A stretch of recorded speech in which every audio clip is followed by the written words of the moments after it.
Europe 1, bonjour. Raphaël Duchemin.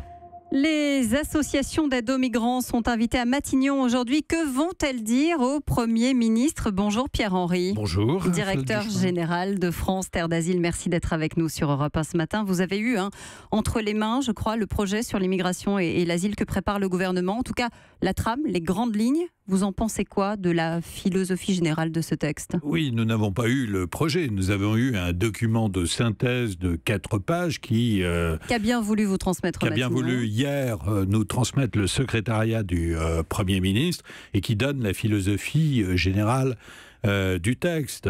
En réalité, je crois qu'il y a là une approche qui n'est pas la bonne. On a inversé les priorités. Aujourd'hui, alors je vous rappelle, il y a 6 mois, la raison d'un nouveau projet de loi sur l'asile, c'était de réduire la durée d'instruction des dossiers. Et cet objectif-là, il rencontrait l'assentiment de l'ensemble des acteurs. Or, aujourd'hui, l'objectif du projet de loi, c'est manifestement mieux reconduire, plus reconduire et reconduire immédiatement. La Ligue des droits de l'homme dit on est dans quelque chose de très technocratique et de très inhumain. Oui, alors, ce sont les propos. Oui, ce sont les propos de la Ligue des droits de l'homme. Moi, je crois surtout que nous avons affaire à une infinie maladresse. Vous avez sur le territoire national un certain nombre de personnes en situation de migration et qui se trouvent à la rue. Et dès lors que l'on fixe un objectif de plus un migrant à la rue, eh bien, la priorité, c'est évidemment de faire en sorte que nous ayons un dispositif de premier accueil qui soit digne et vertueux. Et avoir un dispositif de premier accueil digne et vertueux, ça veut dire quoi? Ça veut dire que vous arrivez, vous êtes dans un lieu sécurisé. Ça ne veut pas dire que vous avez un droit de séjour inconditionnel. Mais il y a des mesures d'accueil dans ce projet de loi. Il y a aussi évidemment des mesures de très grande fermeté. Est-ce que ça n'est pas aussi, ce que réclame une partie de l'opinion publique française? Oui, enfin, on ne fait pas en matière de migration comme dans d'autres secteurs la politique en fonction simplement des orientations de l'opinion publique. Sinon, on sortirait très vite de l'état de droit. Il y a dans ce projet de loi des mesures qui sont véritablement problématiques, qui s'attaquent aux droits effectifs des personnes. Je vais vous en citer 2 principales. Réduire le délai de recours des demandeurs d'asile qui ont été rejetés en première instance à l'Office français de protection des réfugiés et des apatrides de 30 jours à 15 jours est une atteinte aux droits effectifs. Imaginez, quand vous avez une infraction, une contestation, etc., vous avez le droit à un recours et il faut que ce recours il soit effectif.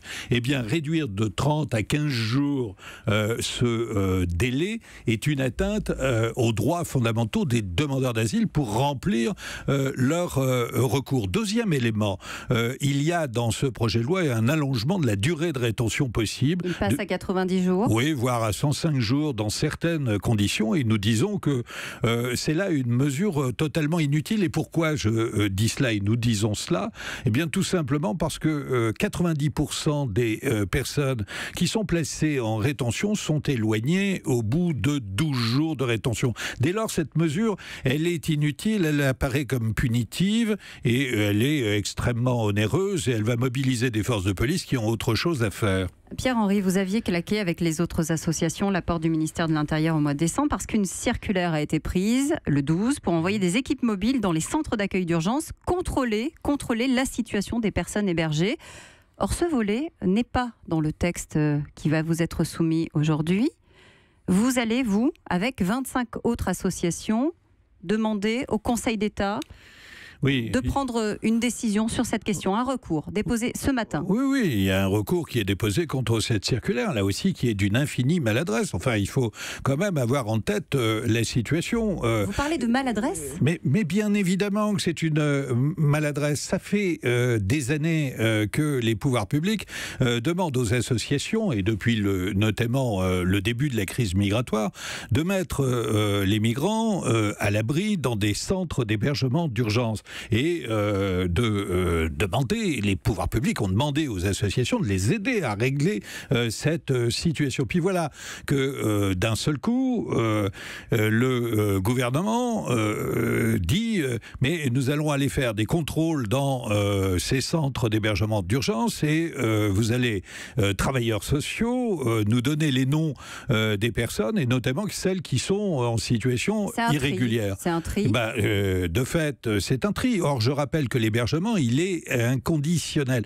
Je crois qu'il faut remettre les projets la tête à l'endroit. D'abord, ce que nous avons à faire dans ce pays, c'est de mettre en place un dispositif d'accueil digne qui ne vaut pas séjour inconditionnel. C'est de travailler sur les questions d'intégration. Puis ensuite, on peut aborder la question de l'éloignement. Ce n'est pas une question tabou, mais on ne donne pas la question de l'éloignement comme étant premier dans un projet de loi. Emmanuel Macron sera le 16 à Calais. Oui. C'est important qu'il soit à Calais. Vous l'aviez soutenu pendant sa campagne. C'est un coup dur, cette politique.